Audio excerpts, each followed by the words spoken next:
नमस्कार। कहानी संग्रह में हमारे सभी दर्शकों का हार्दिक स्वागत है। दर्शकों, आज हम दुर्गा सप्तशती के 5वें अध्याय का महात्म्य व उसकी कथा श्रवण करेंगे। श्री दुर्गा सप्तशती के पाठ नवरात्रों में प्रत्येक दिन एक अलग अलग पाठ किया जाता है। चौथे दिन के लिए 5वें और 6वें अध्याय का पाठ किया जाता है। इससे पहले वीडियो में हम आपको बता चुके हैं कि तीसरे और चौथे अध्याय का पाठ तीसरे दिन किया जाता है।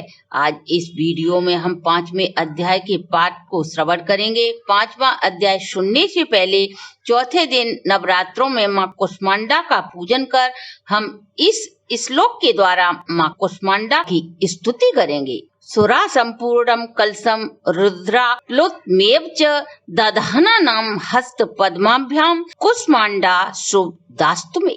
5वां अध्याय सुनने से पूर्व चौथे अध्याय की कहानी संक्षेप में कहेंगे, जिससे आपको अगला अध्याय ठीक प्रकार से समझ में आ जाए। जब महिषासुर दैत्य का सेना सहित भगवती दुर्गा ने वध कर दिया था, तो सभी देवता प्रसन्न होकर भगवती देवी की स्तुति करते हैं। तब माँ प्रसन्न होकर देवताओं से वर मांगने के लिए कहती हैं। तब देवता कहते हैं, माँ आपकी कृपा से हमारे परम शत्रु महिषासुर का वध होकर आपने हमें भय मुक्त कर दिया है।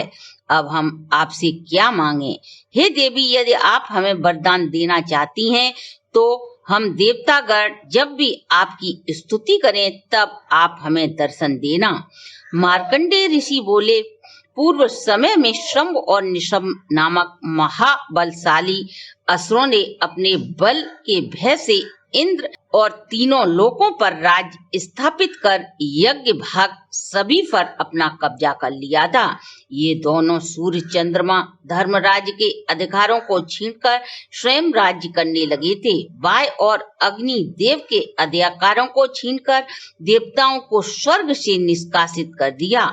हताश सभी देवता असुरों से पराजय पाकर भगवती देवी का स्मरण करने लगे और विचार किया कि भगवती ने हमें पहले आशीर्वाद दिया था कि विपत्ति के समय स्मरण, यदि तुम मेरा स्मरण करोगे तो मैं आपके द्वारा स्तुति करने पर शीघ्र ही आपके समक्ष प्रकट होकर आपके कष्टों को हर लूंगी। ऐसा विचार कर समस्त देवतागण हिमालय पर्वत पर जाकर विष्णु माया देवी की स्तुति करने लगे। देवता बोले, हे देवी महादेवी शिवा, प्रकृति, भद्रा, सभी को हम प्रणाम करते हैं। रौद्रा, नित्या, गौरी, धात्री, ज्योत्सनामयी, चंद्र रूपिणी, सुख स्वरूपा भगवती को हम निरंतर नमन करते हैं। शरणागतों का कल्याण करने वाली बुद्धि और सिद्ध रूपा देवी को हम बार बार प्रणाम करते हैं। नैऋति, राक्षसों की लक्ष्मी, राजाओं की लक्ष्मी तथा सर्वाणी यानी शिव की पत्नी स्वरूपा आप जगदम्बा को हम बार बार प्रणाम करते हैं। दुर्गा, दुर्गपारा, सारा, सर्वकारिणी, ख्याति, कृष्णा, धूमावती को हम सर्वदा नमस्कार करते हैं। अत्यंत सौम्य तथा अत्यंत रौद्र रूपा देवी को हम नमस्कार करते हैं। जगत की आधारभूता कृति देवी को हम बार बार प्रणाम करते हैं। जो देवी सब प्राणियों में विष्णु माया के नाम से कही गई हो, उनको मेरा नमस्कार है, नमस्कार है, नमस्कार है। जो देवी सब प्राणियों में चेतना कहलाती हैं, उनको मेरा नमस्कार है, नमस्कार है, नमस्कार है। जो देवी सब प्राणियों में बुद्ध रूप से स्थित हैं, उनको मेरा बारंबार प्रणाम है, प्रणाम है, प्रणाम है। जो देवी सब प्राणियों में निद्रा रूप में स्थित हैं, उनको मेरा बारंबार नमस्कार है, नमस्कार है, नमस्कार है। जो देवी सब प्राणियों में क्षुधा रूप से स्थित हैं, उनको मेरा नमस्कार है, नमस्कार है, नमस्कार है। जो देवी सभी प्राणियों में छाया रूप में स्थित हैं, उनको मेरा नमस्कार है, नमस्कार है, नमस्कार है। जो देवी सभी प्राणियों में शक्ति रूप में स्थित हैं, उन्हें मेरा बारंबार प्रणाम है। जो देवी सभी प्राणियों में तृष्णा रूप में स्थित हैं, उसको मेरा करोड़ों बार नमस्कार है। जो देवी सब प्राणियों में क्षति क्षमा के रूप में स्थित हैं, उनको मेरा नमस्कार है, नमस्कार है, नमस्कार है। जो देवी सभी प्राणियों में जाति रूप में स्थित हैं, उनको मेरा नमस्कार है, नमस्कार है, नमस्कार है। जो देवी सभी प्राणियों में लज्जा रूप में स्थित हैं, उनको मेरा नमस्कार है, नमस्कार है। जो देवी सभी प्राणियों में शांति रूप में स्थित हैं, उनको मेरा नमस्कार है, नमस्कार है, नमस्कार है। जो देवी सब प्राणियों में श्रद्धा रूप से स्थित हैं, उनको मेरा नमस्कार है, नमस्कार है, नमस्कार है। जो देवी प्राणियों में कांति रूप में स्थित हैं, उन्हें मेरा बारंबार प्रणाम है। जो देवी सभी प्राणियों में लक्ष्मी रूप से स्थित हैं, उनको मेरा नमस्कार है। जो देवी सभी प्राणियों में व्रत रूप से स्थित हैं, उनको मेरा बारंबार प्रणाम है। जो देवी सभी प्राणियों में स्थिति रूप में स्थित हैं, उनको मेरा नमस्कार है।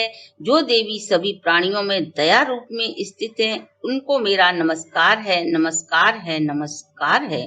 जो देवी सभी प्राणियों में तुष्टि रूप से स्थित है, उनको मेरा बारंबार प्रणाम है।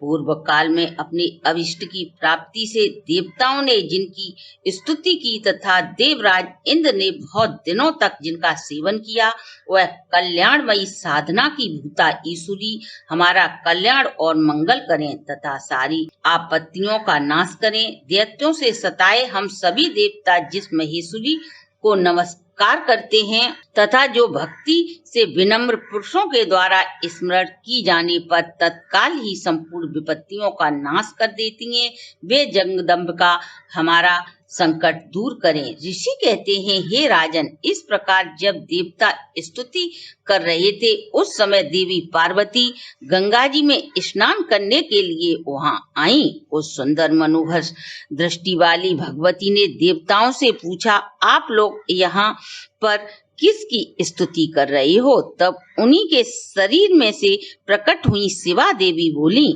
शुभ दैत्य से तिरस्कृत और युद्ध में निशुंभ से पराजित हो यहाँ एकत्रित हुए सभी देवता यह सब मेरी ही स्तुति कर रहे हैं। पार्वती के शरीर कोश से अंबिका का प्रादुर्भाव हुआ था, इसलिए वे समस्त लोकों में कौशिकी के नाम से जानी जाती हैं। कौशिकी के प्रकट होने के बाद पार्वती के शरीर का रंग काला पड़ गया, अतः वे हिमालय पर रहने वाली कालिका देवी के नाम से विख्यात हुई। तदंतर शंभु निशुंभ के भृत्य चंडमुंड वहां आए। उन्होंने परम मनोहर रूप धारण करने वाली जब अंबिका देवी को देखा, फिर वे शंभु के पास आकर बोले, महाराज, एक अति मनोहर रूप की स्त्री है जो अपनी दिव्य क्रांति से हिमालय को प्रकाशित कर रही है। वैसा रूप कहीं भी किसी में कभी नहीं देखा होगा। असुरेश्वर, पता लगाइए वह रूपवती देवी कौन है और उसे ले लीजिए। स्त्रियों में वह रत्न है, उसका प्रत्येक अंग अति सुंदर है तथा वह अपने श्री अंगों की प्रभा से संपूर्ण दिशा में प्रकाश फैला रही है। हे दैत्यराज, अभी वह हिमालय पर मौजूद है, आप उसे देख सकते हैं।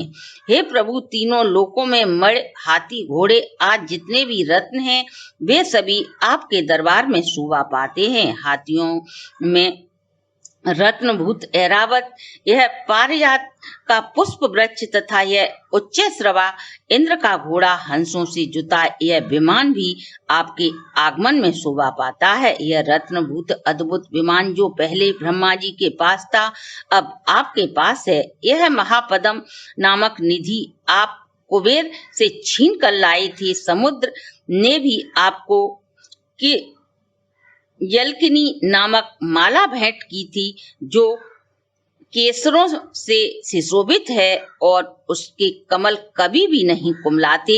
सुवर्ण की वर्षा करने वाला वरुण का छत्र भी आपके घर में शोभा पाता है तथा यह श्रेष्ठ रथ जो पहले प्रजापति के अधिकार में था, अब आपके पास शोभा पा रहा है।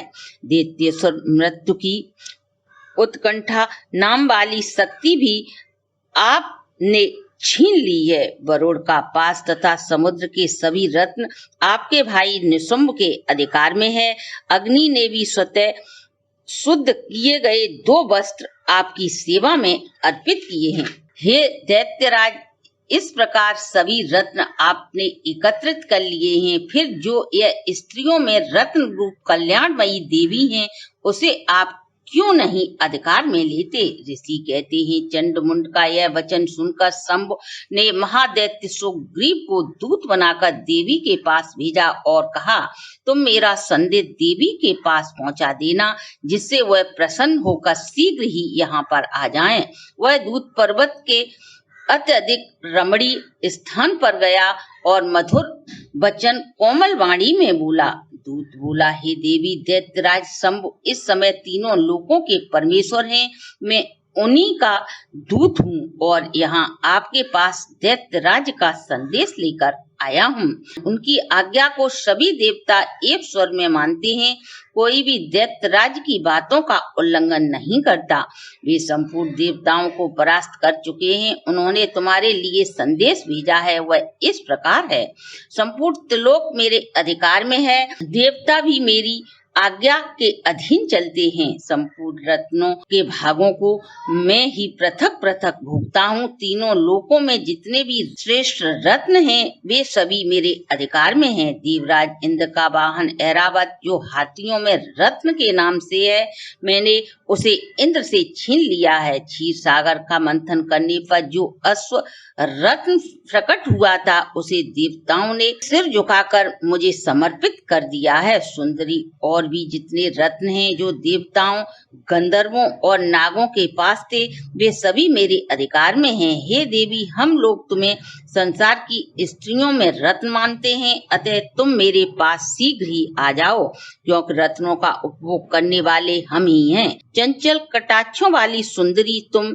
मेरे व मेरे महापराक्रमी भाई निशुंभ की सेवा में आ जाओ, क्योंकि जो भी रत्न स्वरूप हो, मेरा वरण करके तुम्हें तुलना रहित मानव ऐश्वर्य की प्राप्ति होगी। अपनी बुद्धि से विचार कर लो और मेरी पत्नी बन जाओ।